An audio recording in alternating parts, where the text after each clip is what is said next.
Hello everyone. Today's topic is pandemics. You know this coronavirus thing? It's so bizarre because it changed so much of our life. For example, in Belgium, we have to put masks when we walk around the street and we don't do a kiss on the cheek anymore.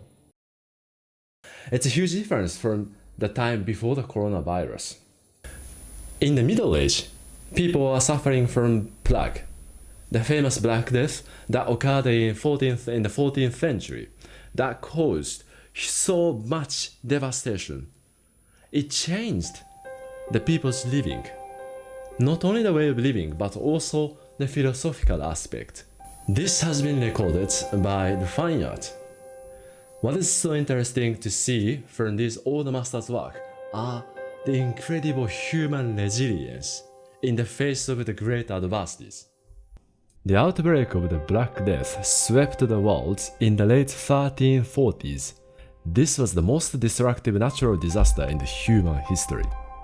It decimated one-third of the European population in just 5-year time. The devastation caused a radical change in the philosophical view. The melancholic mood led to the strong emphasis of Memento Mori. The Latin word literally means, remember you will die. Memento Mori often used the skeleton and the dance of death motif as a symbol of death. The theme addressed the vanity of the earthly life. Christian Church incorporated the idea into the theological ethics that stressed hell, heaven, and the salvation in the afterlife. Hundreds of Memento Mori designs were produced to remind spectators of the inevitability of death. One of the most notable pieces in this theme was the Triumph of Death, produced by Peter Bruegel the Elder, a Netherlandish painter of the mid-16th century. Bruegel painted with his well-known style of bird's-eye view panorama, where an array of activities were depicted in detail. The death is personified by the skeleton army, advancing from left to right. The Legion of Death slaughters any human on its way. Nobody could stop the march. The victims included all the social classes: peasants, soldiers, nobles, the cardinal and the king, all massacred indiscriminately. Death is equal. It arrives to anyone. Nobody can get away. Remember, you will die. In the modern days, we fight against the pandemics with the science and the logic. For example, we use the masks to prevent the spread of the coronavirus. But back in the days, we knew nothing about the plague. We didn't know the cure, and we didn't have the rational account how it spread. People in dread believed plague was caused by the anger of God raining upon them like arrows as a punishment. Saint Sebastian was a Christian saint and a martyr who was executed by Roman Empire. He was tied up and shot by arrows, but he survived from the wounds. Saint Sebastian was commissioned frequently in the plague-stricken period. He was very popular among those who wished to survive the arrows of the disease like Saint himself.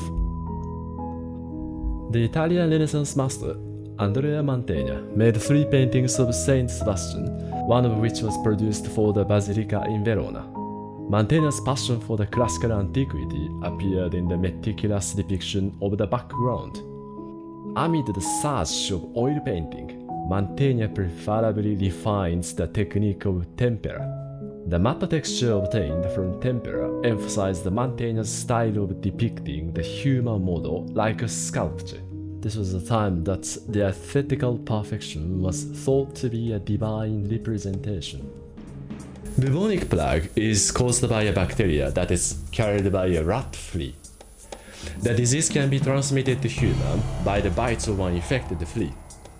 It is only at the end of the 19th century when the scientists discovered the cause and the vector. Before the discovery, plague was believed to be spread through the air. The famous Mask of Plague Doctor in the 17th century comes down to this misconception. In the early 18th century, Antoine Jongo-ho was commissioned by Napoleon Bonaparte to produce a series of paintings for documenting the French campaign in Egypt and Syria. One of the paintings depicts Napoleon's visit to his sick soldiers in a plague house in Syria. The central figure is Napoleon, who fearlessly touches the body of a pestilence victim. An officer next to him was hiding his mouth.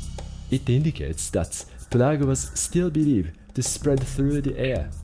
Walking through the sick soldiers was thought to be a suicidal act. Napoleon is given a Christ-like aura marked by the luminous contrast between him and the sick people. The truth is, this heroic work was a pure political propaganda. In reality, Napoleon ordered to administer a fatal dose of opium to the sick soldiers. The commissioned work was intended to clear this accusation. In the 20th century Europe, we came to rise above the plague.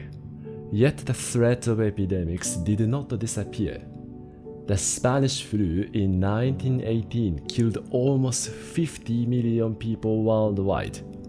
In the art scene, you possibly know that the Austrian artist Gustav Klimt and Egon Schiele were both killed by the Spanish flu. When Edvard Munch was 14 years old, his beloved sister Sophie died of tuberculosis. Munch himself suffered from the fragile body. His lifelong emotional disturbance influenced his philosophy and the way he executed the painting. Disease and insanity were the black angels on guard at my cradle.